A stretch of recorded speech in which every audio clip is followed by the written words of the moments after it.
ঊনকোটি জেলার ফটিকরায় দ্বাদশ শ্রেণী বিদ্যালয় মাঠে বুধবার এক অনুষ্ঠানের মধ্য দিয়ে মিলন মেলার আনুষ্ঠানিক সূচনা করলেন ত্রিপুরা বিধানসভার অধ্যক্ষ বিশ্ববন্ধু সেন। এই অনুষ্ঠানে উপস্থিত ছিলেন সাংসদ রাজীব ভট্টাচার্য এবং মন্ত্রী সুধাংশু দাস। উৎসব প্রেমীদের প্রাণবন্ত উপস্থিতিতে ঊনকোটি জেলার ফটিকরায় বুধবার থেকে শুরু হলো পঞ্চম বছরের মিলন মেলা।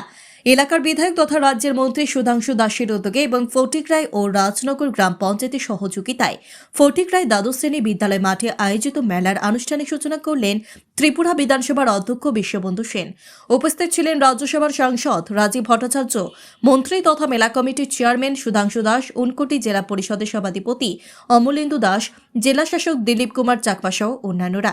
আগামী 1 ফেব্রুয়ারি পর্যন্ত চলবে এই মেলা। অনুষ্ঠানে স্বাগত বক্তব্য রাখেন মেলা কমিটির চেয়ারম্যান তথা রাজ্যের মন্ত্রী সুধাংশু দাস। তিনি বলেন, গ্রামীণ এলাকার শিল্পীদের মেধাকে তুলে ধরতে এবং এলাকার মানুষকে বিনোদন দেবার লক্ষ্যে ও নেশাগ্রস্ত যুব সমাজকে সাংস্কৃতিক আঙ্গিনার দিকে উদ্বুদ্ধ করতে এই মেলার আয়োজন। এদিকে অনুষ্ঠানে বিশেষ অতিথির ভাষণে প্রধানমন্ত্রী কল্যাণের দেশ এবং রাজ্যের উন্নয়নের কথা তুলে ধরেন রাজ্যসভার সাংসদ রাজীব ভট্টাচার্য। এদিন অনুষ্ঠানের উদ্বোধকের ভাষণে বিশ্ববন্ধু সেন বলেন, মেলা হলো প্রাণের উৎসব। তিনি বলেন, শহরের মেলায় অনেক প্রাচুর্যতা থাকে, কিন্তু গ্রামীণ মেলায় মনের টান থাকে অনেক বেশি। তাই এসব মেলা মিলন ক্ষেত্রে পরিণত হয়। সাগর তীরে যে মহা মেলবন্ধন আগামী 4 দিন এখানে অনুষ্ঠিত হবে, আমি সত্যি আনন্দিত মিলন মেলা কমিটির চেয়ারম্যান হিসাবে যে আমরা আমাদের জেলা তথা রাজ্যের সমস্ত সঙ্গীত প্রেমী যারা সাংস্কৃতিক প্রেমী রয়েছে তাদেরকে এখানে স্বাগত করার বা ওয়েলকাম করার একটা সুযোগ পাচ্ছি, তার জন্য আমি অত্যন্ত আনন্দিত। এই মেলা বিশেষ করে 2019 সালে আমরা প্রথম শুভ সূচনা করি।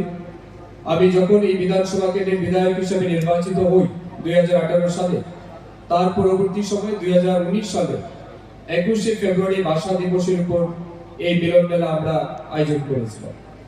দ্বিতীয় বছর 2020 সালে আমরা করেছি।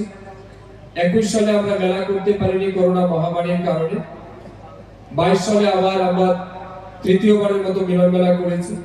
23 সালে মেলা করতে পারিনি, বিধানসভা নির্বাচন ছিল। চতুর্থবারের মতো মিলন মেলা আমরা করেছি 2024 সালের ফেব্রুয়ারি মাসে।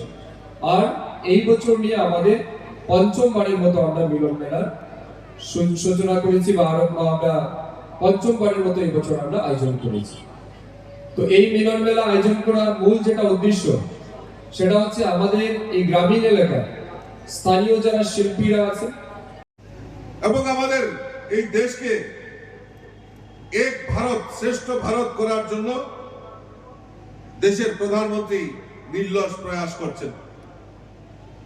আমরা সৌভাগ্যবান এই ত্রিপুরা রাজ্যের মানুষ যে আজকে মোদিজির নেতৃত্বে দেশ স্বাধীনতার পর থেকে উত্তর পূর্বাঞ্চল সবসময় উপেক্ষিত ছিল।